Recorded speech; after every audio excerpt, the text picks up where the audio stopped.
Muito bem, você está comigo no Mentoria e Saber, um canal feito para você. Mentoria, Ser e Interpretação, um canal de saberes voltado à área da mentoria.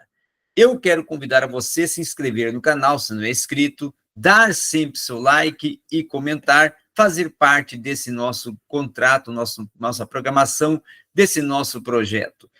Outro sim, se você quer ter um curso comigo de hermenêutica filosófica, está aí no banner o número do meu WhatsApp, o 62981091777.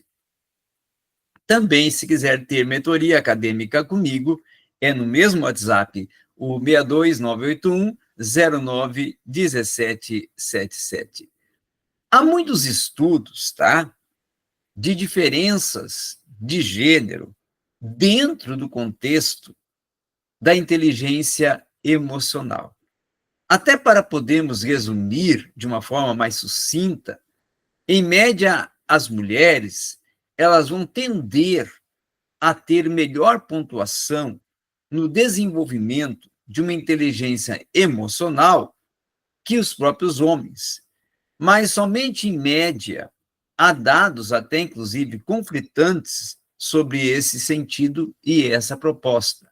Uma advertência que se pode fazer, se pode tratar, e que se vale até abordar sobre esse assunto que estamos tratando, é que existe, e vai se falar de uma diferença de gênero no campo comportamental, que inclusive está se falando de uma forma muito ampla sobre sobrepor curvas de sino de capacidade. Por exemplo, uma capacidade em que as mulheres constantemente vão demonstrar uma certa vantagem e até uma empatia emocional. Mas isso irá significar que um determinado homem não possa ser tão emocionalmente sim, empático quanto a mais empática das mulheres. Então, isso não vai significar de uma forma total, geral, que não vai ter homens que são capazes emocionalmente empáticos para poder tornar-se empáticos, ou até mais empático até que a mais empática das mulheres, que a mais desenvolvida, interagida das mulheres. Então, as capacidades que tendem a ser maiores nos homens, normalmente, elas vão ter a ver com o autodomínio emocional, com aquela questão ou aquele aspecto que vai significar que uma mulher, inclusive, ela não possa ser tão emocionalmente, vamos dizer assim, autorregulada, quanto mais equilibrada até que os homens. E é simplesmente também quando nós estamos nos referindo a um aspecto de diferenças estatísticas que as próprias tendências de grupo vêm a surgir. A neurocientista Tânia Singer, que vai ter novos dados sobre o cérebro, que vai informar essas tendências, ela própria estava, vamos dizer assim, observando esses dois sistemas emocionais, um até para uma empatia cognitiva e outro para uma empatia emocional,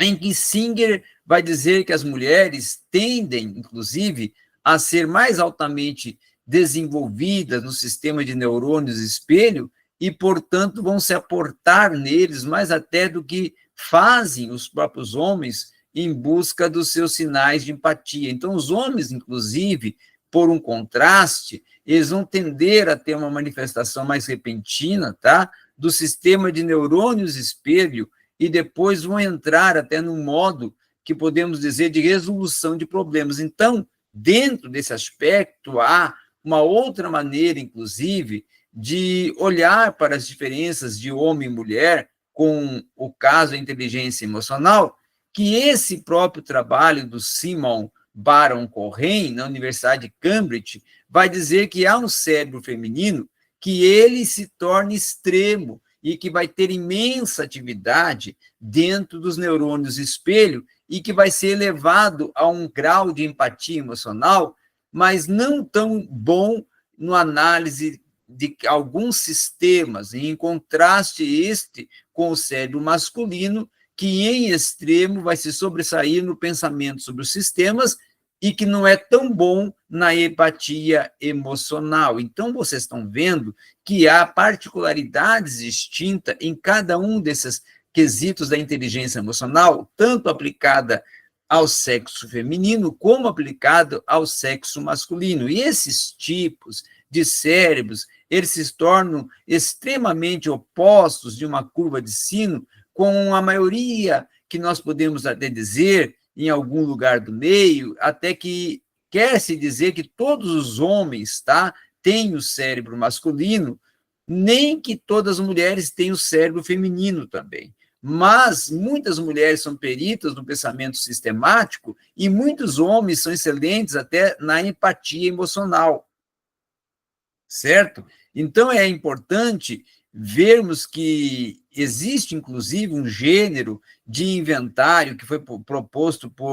pela Ruth Malloy sobre as competências emocionais e sociais, que trabalha com análise que vai revelar, no aspecto geral, as diferenças de gênero que ocorrem entre várias competências. E aí, nesse aspecto, quando se olha um conjunto de realizadores ao mais alto nível, nós vamos ver que as pessoas no topo, que as pessoas que têm um grande desenvolvimento em desempenho empresarial, que estão no auge, essas diferenças nelas vão se diluir, e os homens, que são tão bons quanto as mulheres, e as mulheres tão boas quanto os homens, de uma maneira geral, vão também se equilibrar dentro dessa proposta da inteligência social ou da inteligência emocional social. Tá? Inclusive, nós podemos dizer que existem algumas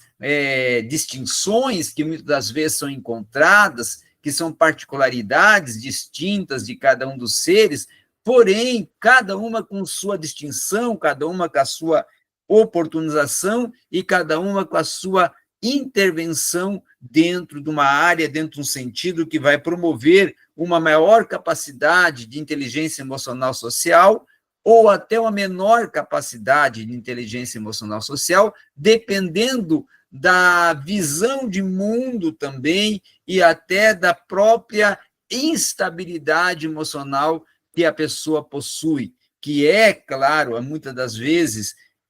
mais frequente,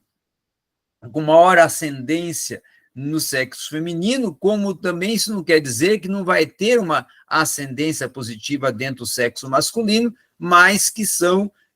probabilidades que vão surgindo dentro desta